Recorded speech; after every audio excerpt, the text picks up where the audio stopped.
मारो इसे और मारो इसे, ये इसी लायक है। अरे मारो यार। सरपंच जी, कालिया को चोरी करते हुए हम सब ने रंगे हाथ पकड़ा है। अब इसे गांव से बाहर निकाल देने में ही हम सबकी भलाई है। तो देर किस बात की है, अभी इसे धक्के मार के इस गांव के बाहर का रास्ता दिखा दो। अरे सरपंच ऐसा मत करिए, मुझे एक मौका और दीजिए, मैं दोबारा कभी चोरी नहीं करूंगा। लेकिन गांव वाले उसकी एक नहीं सुनते और उसे मार मार के गांव की सीमा के बाहर निकाल देते हैं। मेरी कमर दर्द के मारे मेरी जान निकली जा रही है। कमबख्तों ने जम के धुलाई की है मेरी। अरे भगवान करे इनके गांव में भूचाल आ जाए, धरती फट जाए और सब गांव वाले उसमें समा जाए। चलते चलते कालिया जंगल में पहुंच जाता है। उसे वहाँ एक प्रयोगशाला दिखाई देती है।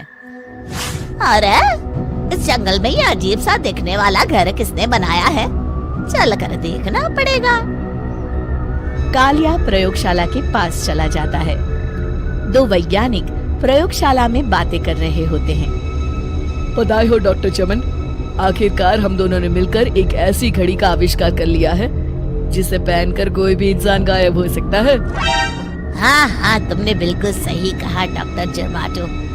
अब कल सुबह ही हम इस जंगल से निकल जाएंगे, लेकिन उससे पहले आज रात के खाने का बंदोबस्त करते हैं। हाँ हाँ, मुझे तो बड़ी जोरों से भूख लगी है, चलो चलते हैं। दोनों वैज्ञानिक वहाँ से चले जाते हैं। उनके जाते ही कालिया प्रयोगशाला में दाखिल होता है। अच्छा तो ये बात है। कालिया बड़े से कांच के अंदर रखी घड़ी को बाहर निकाल लेता है और अपनी कलाई पर बांध लेता है। फिर घड़ी में लगा बटन दबा देता है। कालिया को एक जोरदार झटका लगता है। कालिया अपने आप को आईने में देखता है तो उसका पूरा शरीर पूरी तरह से गायब हो चुका होता है। अब तो जो चाहे वो कर सकता हूँ। सबसे पहले मैं उन सभी को सबक सिखाऊंगा। गांव वालों, मैं आ रहा हूँ। कालिया गांव की ओर चल पड़ता है। थोड़ी देर के बाद दोनों वैज्ञानिक वहाँ आते हैं। अरे ये क्या, लगता है कोई हमारी घड़ी चुरा कर ले गया है। ये देखो पैरों के निशान। अब क्या होगा, अगर वो घड़ी किसी गलत हाथों में पड़ गई तो अनर्थ हो जाएगा। तुम चिंता मत करो, हमारी घड़ी में जो बैटरी लगी है ना, वो सिर्फ 24 घंटे चलेगी। उसके बाद वो घड़ी काम करना बंद कर देगी।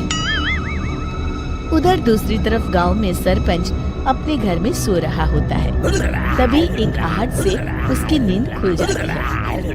अरे कौन है वहाँ?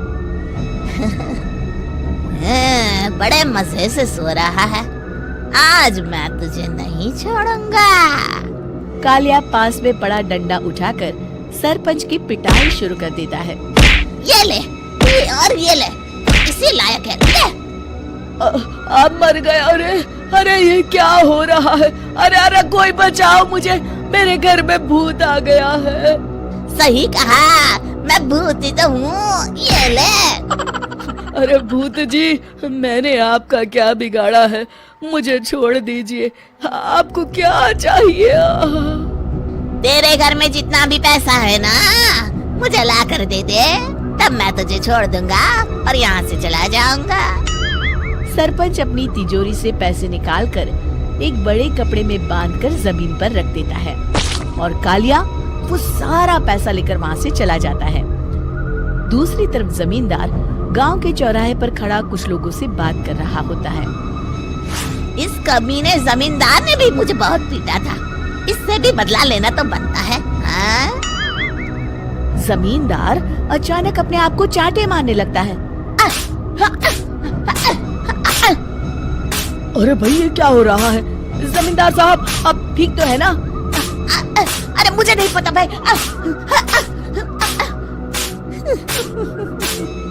अरे मर गए रे, ये तो पक्का किसी भूत प्रेत का काम है। जमींदार के अंदर कोई भूत आ गया है, इससे पहले कि ये हमारे अंदर आ जाए। मनोहर भाई, अपनी जान बचानी है तो भागो यहाँ से। ये क्या? अरे बाप रे बाप, मुझे तो भूतों से बड़ा डर लगता है। मैं तो चला यहाँ से।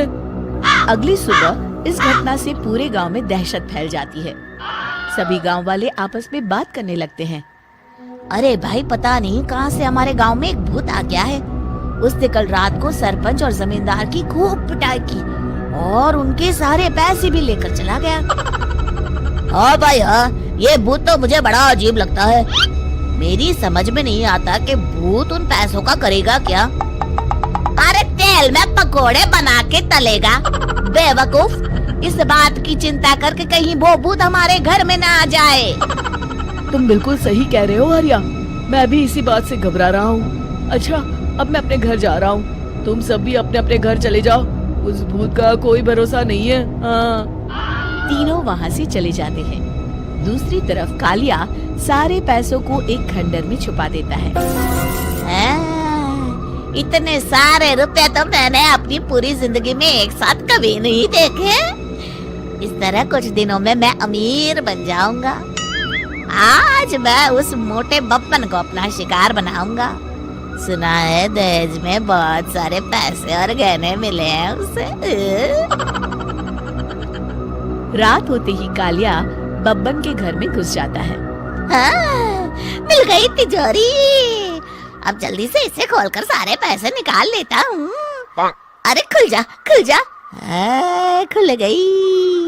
कालिया पैसे थैले में भर ही रहा था कि तभी बब्बन उसके बगल में आकर खड़ा हो जाता है। भाई क्या कर रहा है? हाँ? अरे हट। अरे तेरी इतनी हिम्मत, मैं तेरे सामने खड़ा हूँ और तू फिर भी मेरी तिजोरी से पैसे चुरा रहा है। अरे मैं तो गायब हूँ, तू मुझे कैसे देख रहा है? कालिया अपनी घड़ी को देखता है। अरे इसे क्या हो गया है? हाय, लगता है बैटरी खत्म हो गई। अच्छा, तो आज मैं तेरी बैटरी अच्छे से चार्ज कर देता हूँ। अरे भाग्यवान, जरा मेरा डंडा तो लाना। ये मोटा मुझे नहीं छोड़ेगा। अरे भागो। कालिया भागकर घर के बाहर जाता है।